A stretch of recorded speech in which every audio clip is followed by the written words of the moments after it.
Last week, what we talked about was the litmus test. That's lesson number 5 in the first 6 lessons of sales track. Just to review those first 6 lessons: starting point, with whom do I start, your name list, your 15-second commercial, the use of qualifiers and tie downs. And just between you all, when we finish this section, we typically go into personality types when we finish set the appointment in stone. But what I think I'm going to do is I'm going to go back and hit use of qualifiers and tie downs one more time in this series. I'm going to go back to the use of qualifiers and tie downs and your 15-second commercial. I'm going to kind of do those two together. I need you to understand how important those two aspects are and how they tie into you setting your appointments and setting them in stone. Your personal and borrowed story, obviously people love a good story over facts and figures. This week we are looking at the litmus. Last week we looked at the litmus test, and we're going to review that here in just a second. And then today we're going to be talking about setting the appointment in stone. And setting the appointment in stone, I'm not sure we'll make it through the whole lesson this week. There's some intricate details there, and I know most people say, well, I mean, what's the big deal? All you're doing is talking to somebody and setting them up with an appointment. Well, I know many people out there have struggled with getting people to show to the appointments or really wanting to set the appointment or moving forward. And the method in which you set your appointment has a lot to do with what your capture rate is of individuals that show up for the appointment. So the litmus test goes like this: on a scale of 1 to 5, 1 means nothing and 5 is absolutely imperative. Where on that scale is your desire to get out of debt? This is a question you're going to ask the client. You can insert in there, where is your desire to take control of your finances? Where is your desire to build a small business? Where is your desire to work part-time? Where is your desire to pay off your mortgage? You're asking a qualifying question about their desire to move forward and utilize a program that will help them with financial literacy, managing their finances, getting out of debt, and eliminating debt in general. I've been getting a lot of traction lately by talking to people not just about their mortgage, but just using the term getting out of debt. If they have a mortgage, ask them. They'll let you know if they have a mortgage or not. If they don't, I've had a couple of agents contact me over the last week asking me, will the program work for individuals that just have a mortgage or individuals that do not have a mortgage? And we have a very set and standard answer for that. And the answer to that is this: we don't know. You don't know whether it will help that client from that tertiary or initial conversation that you have with them about their debt situation or what's going on with them financially. The way that we know if we can help a client is very simple. We run a free analysis. The free analysis should be part of your process. The free analysis, in fact, should be your first real appointment to set them up either with corporate to run the analysis, set them up with a corporate closer, or for you to run the analysis yourself. But I've really tried to impress this upon you. Don't make assumptions by looking at the client's financial situation and saying, oh, you know what, this probably won't work for you. I had a gentleman contact me that had a 20-year mortgage, 7 years in the mortgage, which means they had 13 years left. Now, I know a lot of agents would think, well, there's not a whole lot we can do for him. Well, he had good discretionary income, had some other debts, and when I loaded it all together, that 13 years went down to 6 years and saved him $84,000 in interest. So I really want to impress upon you, don't make assumptions as to whether or not the program will help somebody or it will not. Run their analysis. When you're running the analysis, make sure you're getting as accurate of numbers as you possibly can. Me personally, I tell my clients to please get their source documents, their bank statements from their mortgage, their credit cards, all of that, so that when I am running an analysis, I am running it as a very clear picture of what is going on that particular month, what has gone on in the past, but what is their current situation, and that is where we see the most levity. So the first question is on a scale of 1 to 5. 1 means nothing and 5 is absolutely imperative. Where on that scale is your desire to get out of debt, build a small business? Let them talk for a little while, let them express themselves, and when they come down to the end of it, ask them, are you serious about doing this, or are you just curious? Now, some people say when they say, well, I'm just curious, it's time to move on. We mentioned last week that sometimes when somebody says they're just curious, that's their way of standing up a little bit and saying, show me what you got. So whether they answer it serious or curious, it's really going to be dependent where you go from there. If they come back and say, I'm absolutely serious, say, great, I'd like to set an appointment, let's get a free analysis. If they say they're just curious, that might be a great time to say, hey, why don't you let me send you these videos, take a look at these, see how these look to you. Do not coax them and give them time to respond. Let people process the information. Here's where a prospect would be added into your back office. Now is the time to share the videos with your prospect if that's the run that you're going on, and follow up and set the appointment in stone. And that's what we're going to talk about today, is setting that appointment in stone. All right, so setting the appointment in stone, lesson number 6 of Sales Track. Better safe than sorry. When you're relating to a client, the first thing you want to do is put their phone number in your phone right then. The minute you can get their phone number, you can get their email address, company name, any information you can get. Do not belinger putting that on a piece of paper. Put it right in your phone. And in fact, my feeling there is once you put it in your phone, let them know that you're going to call them.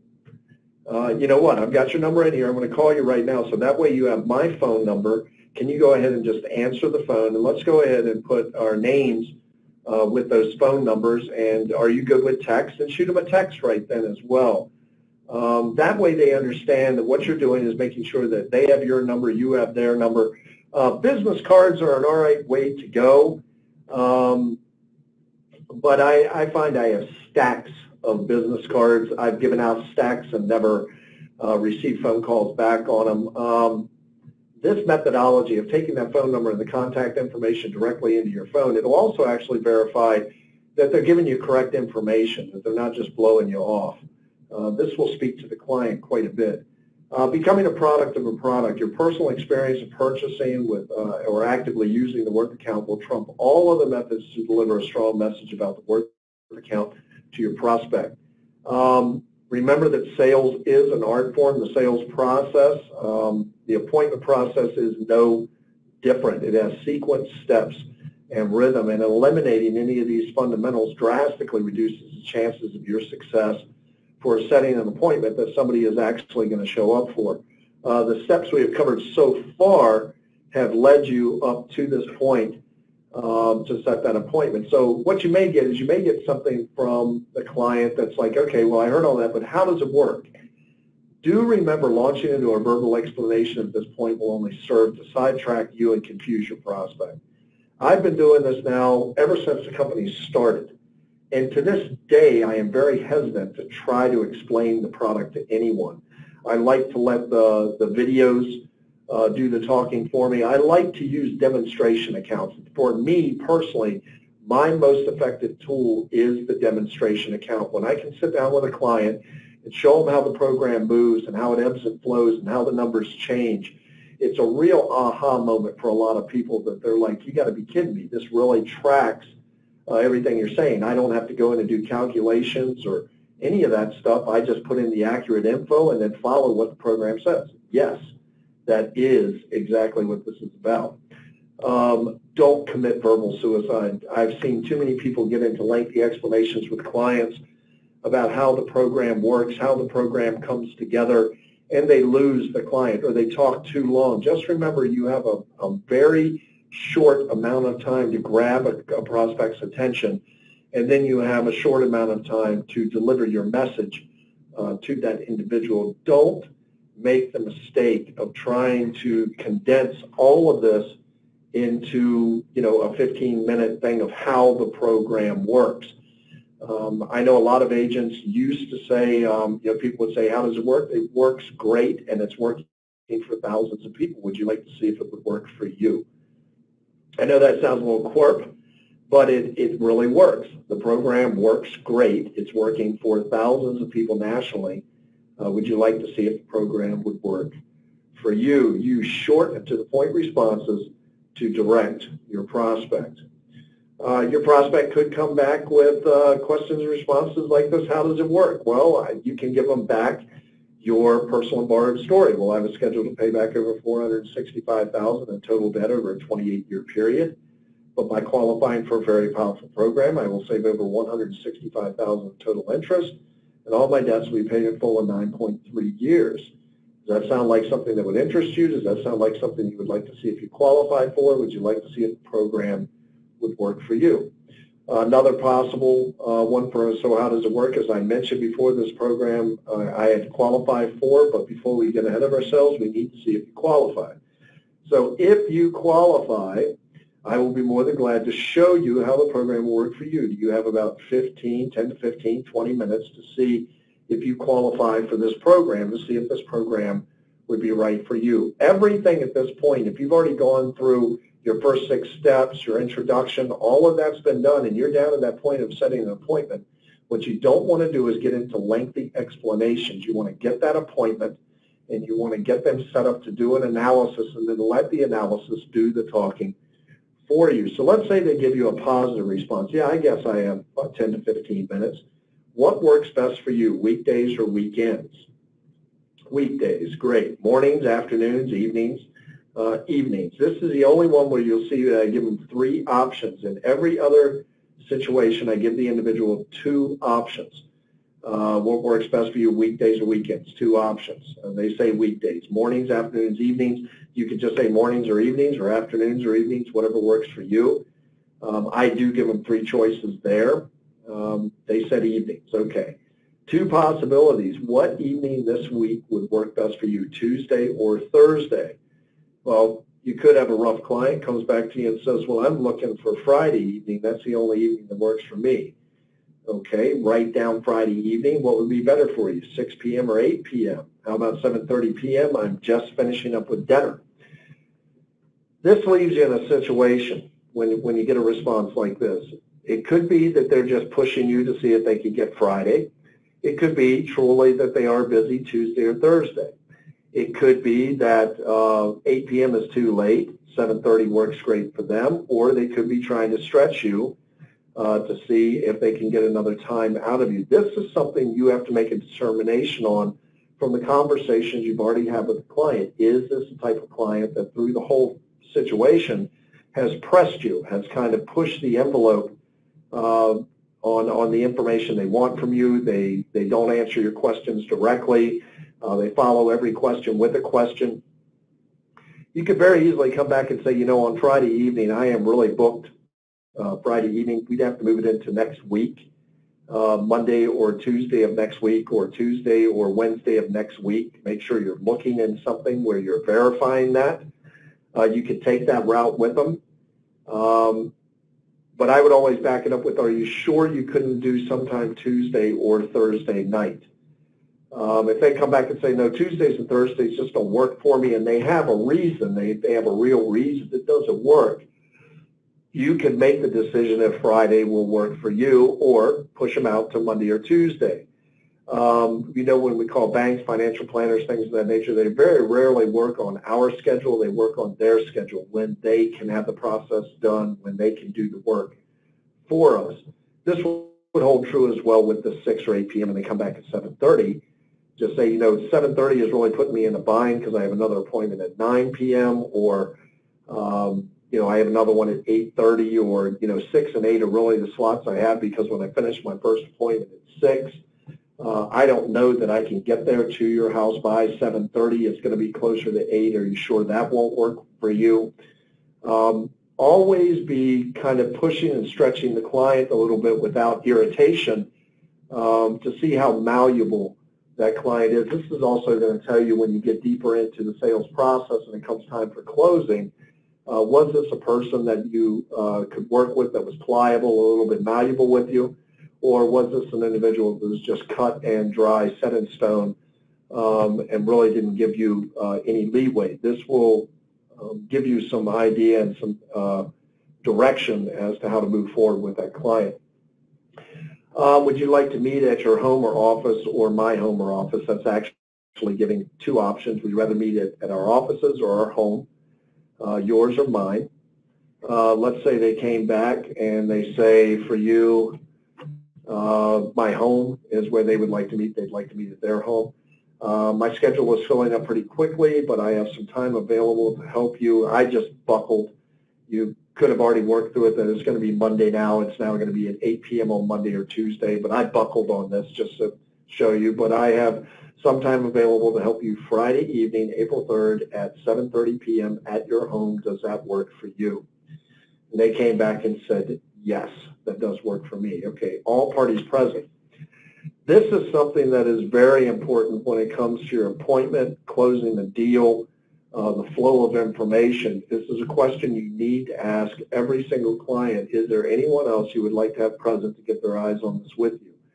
You could ask that in the situation, is there anyone else that you typically go to for this type of advice for programs, for trying to get out of debt, your financial planning, things of that nature?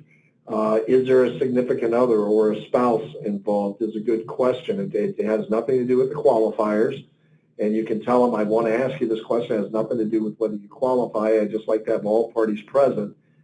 Is there a significant other living with you, or is there a spouse involved that we can get to the table at the same time? This is when you have somebody else in the picture and you don't vet that out in the very beginning. I've seen sales just get totally destroyed because the agent never asked if there was somebody else in the decision-making process. They did all the legwork with, let's say, the husband and wife or significant other, and when it came down time to buy it, they had an immediate out, and that out was, well, I need to talk to my wife or my husband or significant other to see if they approve.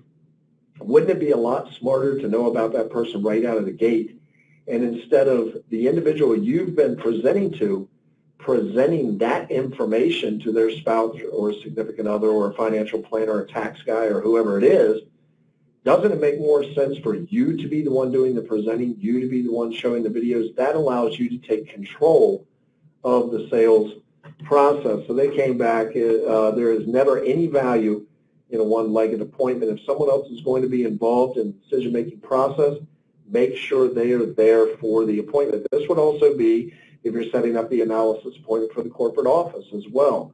You want all parties to go through the process together so they're hearing the same thing and getting the same information. Another party introduced, yes, my wife, husband, significant other, dad, tax guy. Can we touch base with them right now to see if they're available? I know that sounds a little bit forward, but in sales, what you're trying to do is you're trying to increase your percentages to close. In sales, what you're trying to do is take as many variables out of the equation, and having a third party involved in the decision-making process that you do not know about in the beginning of your introduction and trying to set your appointments is definitely a variable that you want to know about. You want to have some eye contact with this individual. You want to be able to shake their hand. You want to be able to talk to them through the process. So where this may sound a little bit pushy, can we touch base with them right now to see if they're available? That really is not that pushy. Most people are on cell phones. Most people are on text.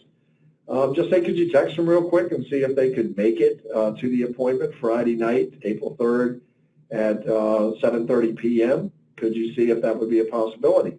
If they say, well, they really don't need to be there, I've said things to people very direct and said, I've been married for 22 years, and I don't make a single decision without my wife's approval.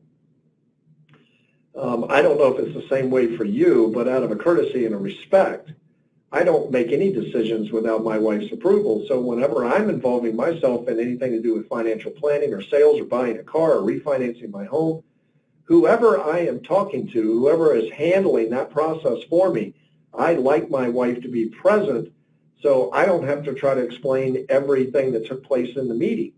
And I don't miss some highlights. And the other thing that we find out, and I've said this to clients, is your wife's significant other may hear things in the presentation that you did not. They may have strong points or things that are important to them in that presentation that may not be important to you, but together, collectively, all of the information would be important, and it would be important to disseminate that information as quickly and accurately as possible. So could we go ahead and see if they're there? Well, let them make the call right there. If they're not available, try to stay there and have them call again in a short period of time. If they still can't get the other party, confirm your appointment. Let them know you will follow up with them later that day to see if they reach the other party and if the other party can make the appointment. Another way of putting that is we want to make sure that all information that's delivered to you is delivered to the other party as accurately and directly. This also allows them the opportunity to ask you questions during the presentation that maybe you would not ask yourself during that appointment. So do be aware that when you're setting an appointment, it's not just about giving a day and giving a time and saying, okay, well, I'll see you there. There's steps to this. There's things that you need to do to let people know that your time is valuable and that this appointment is very important. Confirm the other party. Yes, my wife can make that appointment. Okay, let's make sure we are both clear. We have an appointment set for Friday evening, April 3rd at 7:30 p.m. correct, at your home with you and your wife. Is that correct? Yes. All right. So from this point, you can say I'm a businessman, a businesswoman, and I honor my commitments. And I'm going to be at your home this Friday, April 3rd at 7:30 p.m. ready to go. Can I expect the same from you and your wife? What you're really asking here is, can I expect the same amount of professionalism, the same amount of commitment to this appointment that I am going to devote to this appointment? Will you be there? Will you be ready? Will you be ready to go? But this is not where you end this. They reply, yes, I can commit to you. Okay, great, awesome, fantastic. I'm really looking forward to meeting your wife and chatting with you again about this powerful program. This is a great time. If you haven't ask for their cell phone, their email address, so you can send them an appointment confirmation. This is a big step in this. Confirming your appointment the day before and confirming your appointment day of are very important. I confirm appointment day before with an email. I confirm appointment day of with a phone call. Once I set the appointment, I try to set the appointment no more than 24 to 48 hours out from the time that I spoke to the individual to set the appointment. That night, when I set that appointment, I send them an appointment calendar. I usually send it from Google, and I actually send, what we're meeting on, and I put a note in there, what materials they need to have available. Your bank statements, your mortgage statements, all of this. When you're setting the appointment, you want to inform the client as well. Just a reminder, we'll be doing a short 10 to 15-minute questionnaire regarding your household income and debts. I will not be asking for your Social Security number, birth date, or any of your account numbers. I will not be asking for any sensitive personal information. All we're going to look at are things like your mortgage balance, interest rates, and payments, and the same on your other debts, as well as your income amounts and frequencies, okay? Now, the thing I want to say here is, with this informing your prospect of what you're doing, this is a perfect time. I have an actual sheet written out that I wrote out. You can write one out yourself. It's just a Word doc. I email it to my clients as an attachment. Sometimes I put it in the body, and it basically breaks it down. It says income, we want your net income after tax. Under income, we want the interval. Are you paid weekly, bi-weekly, semi-monthly, or monthly? And then I say on income, after you've paid all of your bills and all of your debts, how much money is typically left over at the end of the month for you to use at your discretion, hence discretionary income. Then I go from there and I've got a line that says mortgage. And under mortgage, I say balance, interest rate, term, current balance, interest rate, term, monthly payment, principal and interest, monthly payment, escrow, monthly payment, P&I, which is, mortgage insurance, MI. So that's broken down for them on the mortgage, and I need that information. On credit cards, I say balance, interest rate, minimum monthly payment. And I do that for loans, creditors, credit cards, and then I don't list anything about their, the water bill, their utilities, things of that nature. So when I set the appointment with them, I typically will email them this sheet with the appointment reminder. So I use Google Calendar. gives them the date, the time, the location, and then in notes, I have this sheet that this is the information that you need to bring with you for the appointment and have this available and ready for our appointment so we can jump in and get this going. Now that we're going to do this is to make a call together and set up an analysis. This is if you're turning it over. You're not setting your own appointment. You want to make a call with them to the free analysis hotline. They will not be asking for your Social Security number, birth date, or any of your account numbers. It will not be asking for sensitive personal information. All they're going to do is look at things like your mortgage balance, interest rates, and payments, and the same on your other debts as well as income and intervals, okay? Now, when I'm turning them over to the corporate office, I do not call with a client I just met to the corporate office and say, can you run the analysis right now? Set an appointment with the corporate office to run the analysis. Call the corporate office with your client on the phone and say, hey, this is Max Saunders. I'm agent number 000001. I have Joan Williams on the phone with me right now, and Joan is interested in moving forward with getting an analysis on the program. What dates and times do you have available? They will take over, let them work it out with the client on the date and the time for the analysis appointment.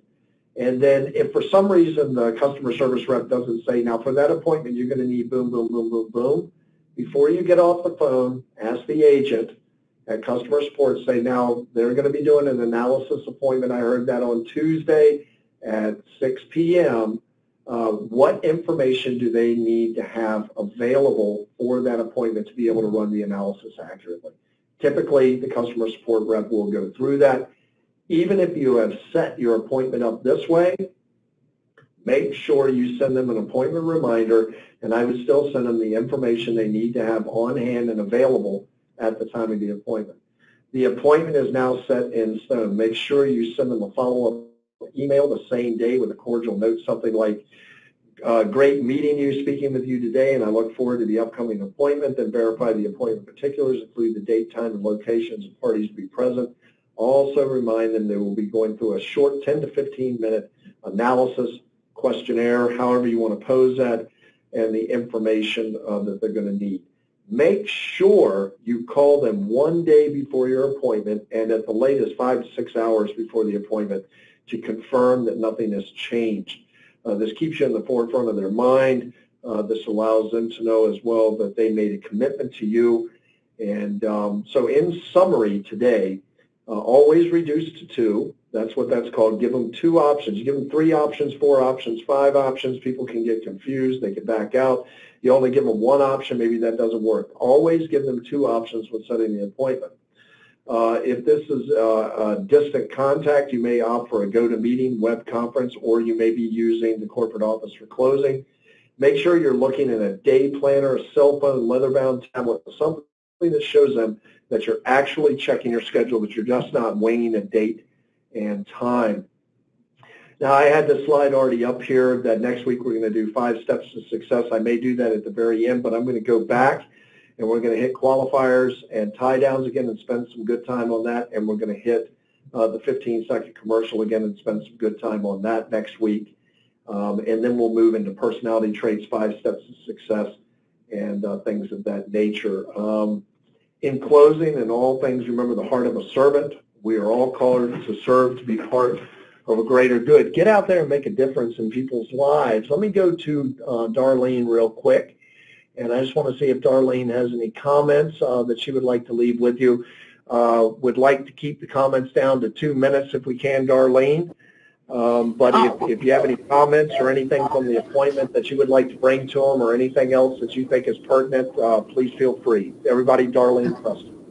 Okay. Well, there was something you mentioned in the very beginning of the call that I just wanted to just kind of reiterate, because without what you said earlier, people may just get stopped along the way. That, we have everything we need right here at our fingertips that we can offer. And the fact is that whatever we choose to do, we can do, because we have that information available to us already. We can achieve those goals. And you made that very clear with the different things that you're teaching over all these weeks, that it is something that we can fit. We can fit it into our our way of doing things, but it's commitment, it's persistence, it's never quitting. And you know, understand that when you make a decision to do this type of business where you're helping another person, we can only give them the information, and what they do with that information is purely up to them. But you need to take power in your choices, and you need to make every effort and take every opportunity to pass that message on. So people are going to say, no, we understand that. But what Mac went over just now is a way to solidify that yes, that I'd like to hear, that yes, that I want to do an analysis. As many of you know, most all of my presentations, whether in my town or not, I do it through a webinar. And so I use the system to help encourage that person to make sure they're on that call, because you don't want anybody wasting your time. If you went to someone's house and they weren't there, you wouldn't be too happy. Same thing on a webinar. I'm not happy when a person says they're going to be there and they're not. I make a note in my letters making sure that they know this time is set aside just for you. And so if your schedule changes, let me know in enough time in advance so we can get it set fix it or change it or whatever. And I do, like Max said, I do make sure I send it to them. They agree, they received it, they acknowledge that they are reading it. I attach my little form on the bottom that's in your back office, because I say, well, if it's easier for you, you have a form that you can use to have available at our meeting. I send another follow-up, a quick reminder. And then as Mac is saying, you want to remind them. See, it's important to us that they're on that call, but sometimes their life takes them somewhere else, and it's not as important right at that moment in their head. So it's important that you put it back in front of them and remind them. Text them if you want, and then call them, as Mac's saying. So all of that is great. Fit it into your schedule, how you want to be reminded, you know. Think about it. We're all people. But the main thing here, guys, is to commit to making this happen. I had a young lady today that said, you know, I was going to quit because people weren't doing what I wanted them to do. And then she said, I'm giving it 18 months from this month, from right now, today, 18 months. Because in order to have a good profession and you understand it, there are lessons you have to learn. There are things you have to go through. So I can't just learn it overnight, right? So and I thought that was excellent, 18 months to get those yeses and those nos in the right order so that you're making the sales. But be sure to take advantage of all the tools that are available to you. All the tools in your back office, all the things that Mac went over, the bonuses alone are worthwhile to have you go for it. We still have, 4 more days to this month? The month isn't over. Run through the finish line. That means get all those sales now and get all that power right now and those appointments set up. So that at the beginning of next month, whatever you didn't finish this month, you're hitting them hard and you're making those sales and hitting those bonuses in the beginning. Teach somebody else to do the same thing and you'll grow a dynamic team. Mac is back at you. All right. Thank you so much, Darlene. Excellent. Always love hearing you. Always love your commentary. And again, Harry, thank you for always being such a good support to Darlene as well. Sure, Mac. Thanks, Hey. Mac. All right, Joe. All right. Let me jump over here to Dr. Joan real quick. Dr. Joan, any final comments, thoughts, anything about the lesson, anything else you think is pertinent? Everybody, Dr. Joan Hackenstadt. I hope everybody's seeing how all 6 steps of sales track link together. Mac, I'm so very grateful that you're going back to review the commercial and the questions. I think those are truly the 2 most important aspects of sales track, yet they all tie together. When it comes to setting the appointment in stone, there are some critical steps that you have to maintain in order to create that sense of urgency. You need to let them know what to expect. And all of these are things that Mac was just discussing. I'm just going to re-emphasize a few things. You do need to let people know what to expect. I usually tell people several times, about 2 to 3 times, what they need to bring with them. You need to have your most recent debt statements, and then I tell them what a debt statement is, because sometimes people don't know what that means. I'm going to remind them, have your mortgage statement, your credit card statement, your auto loans, student loans, line of credit, any personal loans, any medical bills, any IRS bills, any type of debt you may have your most recent debt statement in front of you. Don't worry, the coach doesn't care who you owe and will not ask you about your account numbers. He just needs to know where you're starting from to show you where you can go. That part's important, and it's important and it's critical to mention it 2 to 3 times. This is normal for you. It's normal for us to mention these things, but it's abnormal for the person that you're talking to. This is new to them, and it's that important to remind them about 2 to 3 times. Again, you need to let them know what to expect. Hey, make sure all of your decision makers are present. Who else would need to look at this to help you make a good decision? Don't assume it's the spouse. Don't assume it's the financial planner. My sister-in-law had her mom join her, and it was the best thing that she could have done. It was a very good conversation. Her mom had a lot of great impact on that. So ask, hey, who needs to be a part of this decision-making process with you? Remind them to be in front of a computer with internet access. Make sure that they have all that information ready to go. And again, remind them 2 to 3 times what information to have. I do refer most of my prospects over to the Worth coaches. I think they do a phenomenal job. In fact, I use Mike Bunker exclusively. I think he's absolutely amazing. And when I do refer somebody over to Worth Unlimited, the way I help to set that appointment in stone is, number one, I edify the heck out of that coach. I'm going to talk Mike Bunker up and just make it seem like it is just absolutely incredible that they are going to be able to get to spend time with him. I'm going to make them excited and make them impressed with the coach that they get to meet with. The second thing I'm going to do is I'm going to edify the client. Now, how do I do that? Well, when I call over Worth Unlimited, I say, hey, this is Dr. Joan Hawkinside. My agent number is such and such. I've got John Doe on the phone with me. John Doe's a really good friend of mine. Or John Doe was a referral from a really good friend of mine, so I really want to make sure we take great care of him. He's a great person. He's a great guy. Whatever it may be, I'm going to say something to build up that client. And then I'm going to say, because he's such a great person, or because he's a good friend of mine, I want to make sure we hook him up with the best coach over there at Worth Unlimited. Could you make sure you schedule that appointment with Mike Bunker? Now, what I've also done when I've done this referral over to the corporate office is I've asked for a favor. Because I've done this in front of the client, I'm doing a 3-way call when I call over to the analysis hotline. I say this in front of that prospect. I've edified the coach again. I've edified the client, and I've asked for a favor. I've really increased the likelihood of that person maintaining that appointment, because now that I'm tapping into emotion, I'm making them feel guilty. You know, that old Catholic guilt. I'm tapping into that, and I'm proud of it. So I'm going to tap into that guilt. I'm going to make them feel a little bit more inclined and a little bit stronger of a need to maintain that appointment. I know how important this appointment is. I know how incredible this program is. The clients don't know that yet, and life gets in the way. So I'm going to give them that extra little kick in the tuchus that they need to make sure that they maintain that appointment. And last, I'm going to end kind of on a favorable note. You remember how you asked a ton of questions, and you really listened really closely to them to make sure that you were fully listening to everything that they had to say. You knew what was important to them. You've helped them identify the problem, and hopefully you've even gotten to their pain. Now I'm going to tap back into that, and I'm going to bring it right back to the forefront. I'm going to end the conversation reminding them about what they said was important to them.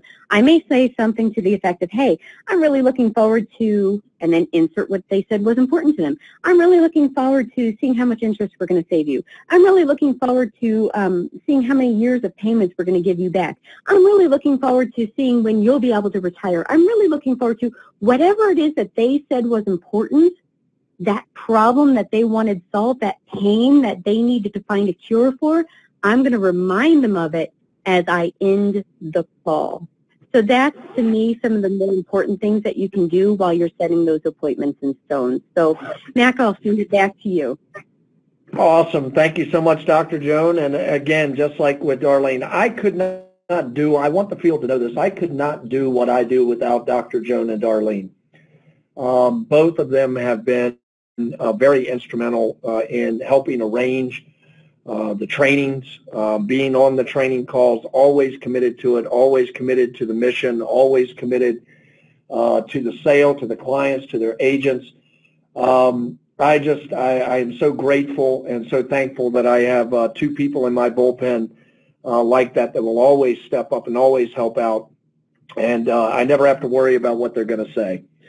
And so, Dr. Joan, thank you so much. And again, thank you to Eric. I don't know if he's around, but that's Joan's husband. And anybody that does this business, their significant other or partner or husband or wife plays an integral part in allowing them to have the time they need to work this business. So Dr. Joan and Eric, thank you so much. Darlene, thank you so much. And for everybody out in the field, I want to thank you for joining us for the Worth Unlimited update and sales track training, setting the appointment in stone for August 27th, 2018. Let's get out there and do it big. Let's get out there and do it right. But at the very least, let's get out there and do something right now. This is Max Saunders saying bye-bye for now.